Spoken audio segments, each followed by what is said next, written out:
ಬಹಳ ಅಚ್ಚುಕಟ್ಟಾಗಿ ಕೋಡ್ಲಾಪುರ ಗ್ರಾಮದ 12 ಹಳ್ಳಿಯ ಗ್ರಾಮಸ್ಥರಿಗೆ ಹಾಗೂ ಚಿಕ್ಕದಾಗಿ ಸನ್ಮಾನ ಮಾಡಿರುವಂತಹ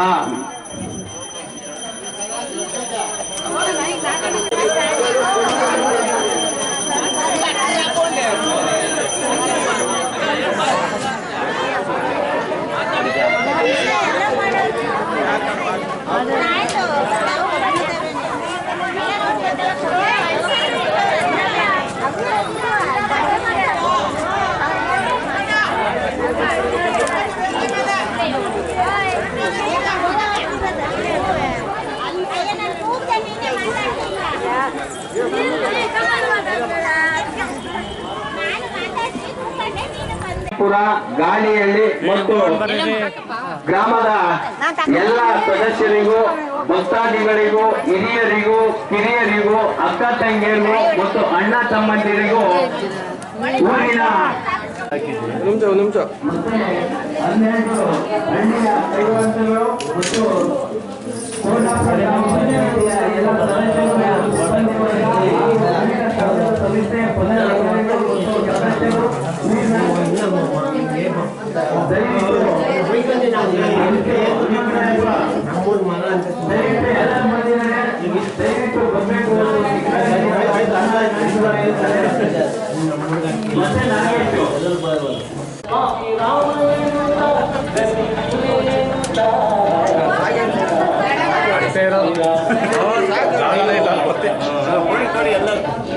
ಅಲ್ಲ ನಿಮ್ದಕ್ಕೆ ಜಾಗ ಇಲ್ಲ ಇಲ್ಲ ಒಯ್ದು ಬಿಡ್ತಿದ್ದೆ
कैमरा बा कैमरा चलो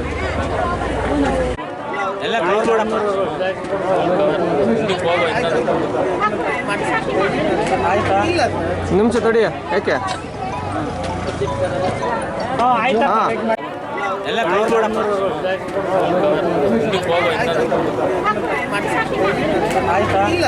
ನಿಮಿಷ ತಡಿ ಯಾಕೆ ಗ್ರಾಮ ಪಂಚಾಯತಿ ಇಂದ ನಮ್ಮ ಈ ದೇವಸ್ಥಾನಕ್ಕೆ ಒಂದು ಏಳು ನೂತನ ಕಟ್ಟಡದ ಉದ್ಘಾಟನಾ ಸಮಾರಂಭಕ್ಕೆ ನಮ್ಮ ಸ್ವಾಮೀಜಿಗಳಾದಂಥ ಅವರು ನಾನು 2 ಗಂಟೆ ಮೇಲೆ ಬರ್ತೀನಿ ಅಂತ ಸ್ವಾಮೀಜಿಗಳು ಹೇಳಿದ್ದಾರೆ. 2 ಗಂಟೆ ಮೇಲೆ ಮನೆಗೆ ಬರ್ತಾರೆ ಅವರು. ಆದ್ರಿಂದ ಅವ್ರಿಗೂ ನಾವು ಈ ಸಂದರ್ಭದಲ್ಲಿ ಅವರ ಪೂಜ್ಯರಿಗೆ ನಾವು ನಮಸ್ಕರಿಸುತ್ತಾ ಇವತ್ತು ನಮ್ಮ ಸಚಿವರಾದ ಪರಮೇಶ್ವರ್ ಅವರು ಬರ್ಬೇಕಾಯ್ತು, ಕೇಂದ್ರ ಸಚಿವರಾದ ಸೋಮಣ್ಣ ಅವರು ಬರ್ಬೇಕಾಯ್ತು. ಸೋಮಣ್ಣ ಅವರು ನಾಳೆ ಸಾಯಂಕಾಲ 100% ನಮ್ಮ ಬಂದು ನಿಮ್ಮ ದೇವಸ್ಥಾನದ ಸನ್ನಿಧಾನ ತಂದು ನಾನು ಕಷ್ಟ ಸುಖ ಕೇಳ್ಕೊಳ್ತೀನಿ ಹೇಳಿದ್ದಾರೆ.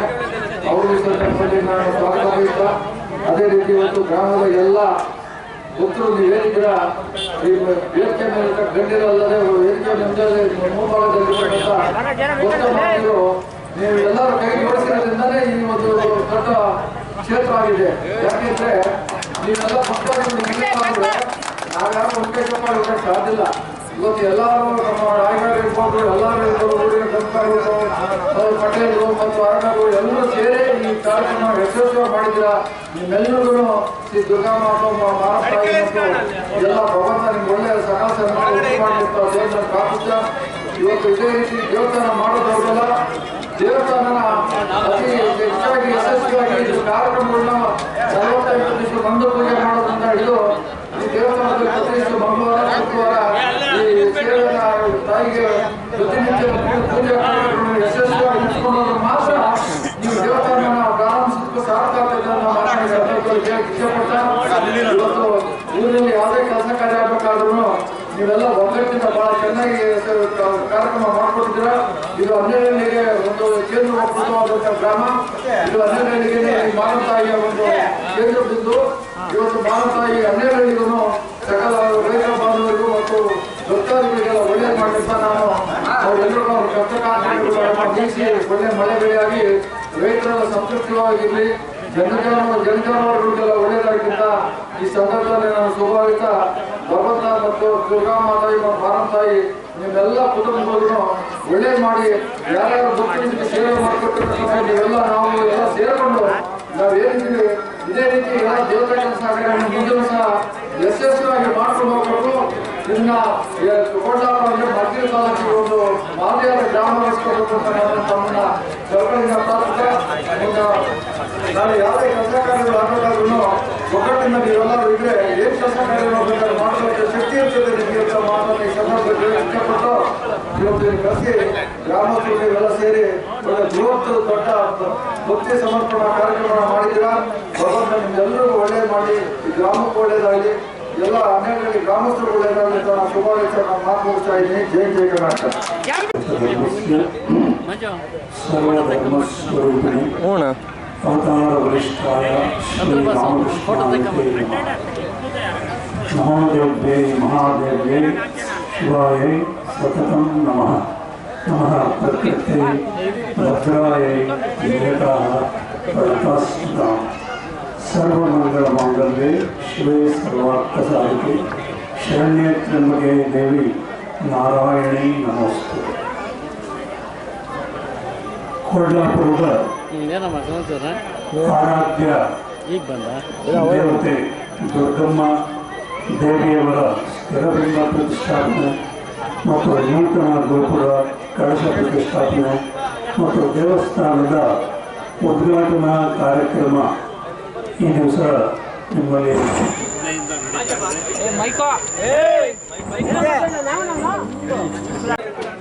ಗ್ರಾಮ ದೇವತೆಯನ್ನ ಆರಾಧಿಸ್ತಕ್ಕಂಥದ್ದು ಪರಂಪರಾನುಗತವಾಗಿ ನಡ್ಕೊಂಡು ಬಂದಿರ್ತಕ್ಕಂಥದ್ದು. ಈ ಊರಿನಲ್ಲಿ ಕೊಲ್ಲಾಪುರದಲ್ಲಿ ಗ್ರಾಮ ದೇವರು ಇರಲಿಲ್ಲ ಅಂತ ಏನಿಲ್ಲ, ಇತ್ತು. ಆದರೆ ಅದು ಬಹಳ ಹಳೆದಾಗಿತ್ತು ವಿಗ್ರಹ.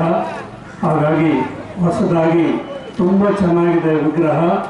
ದೇವಿ ಸಾಕ್ಷಾತ್ತಾಗಿ ಬಂದು ಇಲ್ಲಿ ನೆಲೆಸಿದಾಳೇನೋ ಅನ್ನೋ ರೀತಿ ಅದು ಕಾಣಿಸ್ತಾ ಇದೆ. ಇದರ ಅರ್ಥ ಕಾರ್ಯಕ್ರಮ ಮಾಡಿರ್ತಕ್ಕಂಥವರು, ಪೌರೋಹಿತ್ಯ ಕಾರ್ಯಕ್ರಮವನ್ನು ಮಾಡಿರ್ತಕ್ಕಂಥವರು ಇವರೆಲ್ಲ ಕ್ರಮಬದ್ಧವಾಗಿ ದೇವಿಗೆ ಉಪಚಾರಗಳನ್ನು ಮಾಡಿದ್ದಾರೆ. ಧಾರ್ಮಿಕ ಕಾರ್ಯಗಳಲ್ಲಿ ಏನು ಲೋಪದೋಷ ಇಲ್ಲ. ಹಾಗಾಗಿ ದೇವಿ ಅಲ್ಲಿ ಸಾಕ್ಷಾತ್ತಾಗಿ ಬಂದು ನೆಲೆಸಿರುವಂತೆ ಕಂಡುಬಂತು.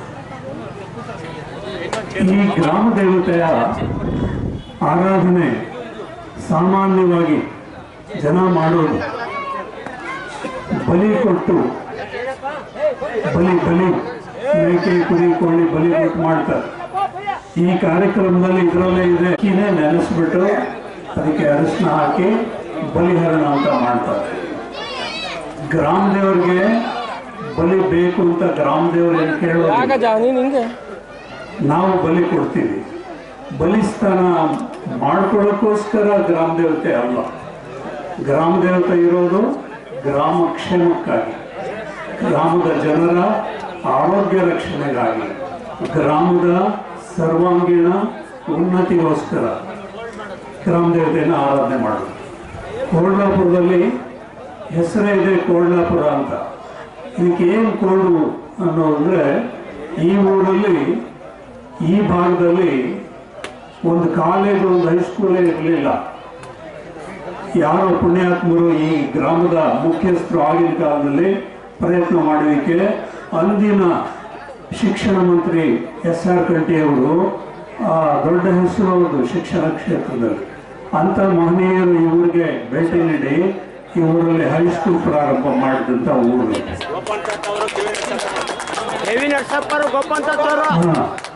ಅಂತ ಮಹಾನುಭಾವರು ಇದು ಮಾಡೋದು. ಜೊತೆಗೆ ನರಸಪ್ಪನವ್ರ ಹೆಸರು ನಾವು ಕೇಳಿದ್ದೇವೆ. ಅದು ನಮ್ಮ ಈ ಗ್ರಾಮದ ವಿಶೇಷವಾಗಿ ಈ ವೇದಿಕೆಯಲ್ಲಿ ಆಸೀನರಾಗಿರ್ತಕ್ಕಂಥ ಹೊರಗಡೆ ಜಾಗ ಇದ್ದರೆ 3 ಸಾರಿ ಪ್ರದಕ್ಷಿಣೆ ಮಾಡಿ ದೇವ್ರ ಮಂತ್ರ ನಿಮ್ಗೆ ಏನಾದರೂ ಗೊತ್ತಿದೆ ದೇವಿದು, ಯಾವ ದೇವರು? ದುರ್ಗಾದೇವರು. ದುರ್ಗಾಯೈ ನಮಃ ಅಂತಕ್ಕಂಥ ಅಷ್ಟೇ ಮಂತ್ರ ಸಾಕು. ಅದನ್ನು ಹೇಳಿ 3 ಸಾರಿ ಪ್ರದಕ್ಷಿಣೆ ಮಾಡಿ ನಮಸ್ಕಾರ ಮಾಡಿ ದೇವರ ದೃಷ್ಟಿಗೆ ಕಣ್ಣಿಗೆ ಕಣ್ಣನ್ನು ನೀವು ಸೇರಿಸಿ, ಅಮ್ಮ ನಿನ್ನ ಕೃಪೆ ನಮ್ಮ ಮೇಲೆ ಇರಲಿ, ನಮ್ಮ ಗ್ರಾಮದ ಮೇಲೆ ಇರಲಿ, ನಮ್ಮ ಕುಟುಂಬದ ಮೇಲೆ ಇರಲಿ ಅಂತ ನೀವು ದೇವತೆಯನ್ನು ಕೇಳಿಕೊಳ್ತೀವಿ. ಆಮೇಲೆ ಸದ್ಬಳಕೆ ಮಾಡ್ಕೋಬೇಕು. ದೇವಸ್ಥಾನದ ಆವರಣವನ್ನು ಮದ್ಯಪಾನ ಮಾಡೋದಕ್ಕೆ, ಇಸ್ಪೇಟ್ ಆಡೋದಕ್ಕೆ, ಬೀಡಿ ಸಿಗರೇಟ್ ಕುಡಿಯೋದಕ್ಕೆ, ಲೆಕ್ಚರ್ ಹೊಡೆಯೋದಕ್ಕೆ ಈ ದೇವಸ್ಥಾನದ ಆವರಣ ಬಳಸಬಾರ್ದು. ಹಾಗೆ ಮಾಡಿದ್ರೆ ಅದರ ಫಲ ದೋಷ ಯಾರ್ಯಾರು ಮಾಡ್ತಾರೋ ಅವರೆಲ್ಲ ಅದನ್ನು ಅನುಭವಿಸ್ಬೇಕಾಗುತ್ತೆ. ನಮ್ಮಲ್ಲಿ ಪಾಪ ಭೀತಿ, ದೈವ ಪ್ರೀತಿ ಇರಬೇಕು. ಪಾಪ ಮಾಡಿದಾಗ ಭೀತಿ ಹುಟ್ಟಬೇಕು, ದೈವದಲ್ಲಿ ನಮಗೆ ಪ್ರೀತಿ ಇರಬೇಕು. ಹಾಗಿದ್ದಾಗ ಮಾತ್ರ ದೇವರು ನಮ್ಮನ್ನು ಕೈ ಹಿಡಿತಾನೆ.